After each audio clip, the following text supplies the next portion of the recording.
کیا آپ جانتے ہیں کہ ایک قاتل نے پورے امریکہ میں قتل کے لیے ہتھیار اور رسے چھپا کر رکھے تھے؟ اسرائیل کیز نام کا یہ سیریل کلر 10 سال تک ایک خوفناک کھیل کھیلتا رہا۔ وہ مختلف ریاستوں میں جا کر زمین میں بے گز دفن کرتا تھا، جن میں بندوقیں، چھریاں، رسے اور نقد رقم ہوتی تھی۔ اس کی منصوبہ بندی بالکل کامل تھی۔ وہ صرف نقد رقم استعمال کرتا، کوئی ڈیجیٹل نشان نہیں چھوڑتا، اور بالکل اجنبی لوگوں کو نشانہ بناتا تاکہ کوئی پیٹرن نہ بنے۔ جب اسے قتل کرنا ہوتا تو وہ اپنا چھپایا ہوا سامان نکالتا اور اپنا کام کر دیتا، لیکن ایک غلطی نے اسے پکڑوا دیا۔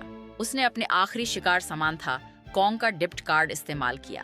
گرفتاری کے بعد اس نے کئی قتلوں کا اعتراف کیا اور بتایا کہ اس نے کہاں کہاں سامان چھپایا ہے، لیکن 2012 میں جیل میں خودکشی کر کے وہ اپنے تمام راز لے گیا۔ آج بھی کئی قتل حل نہیں ہو سکے۔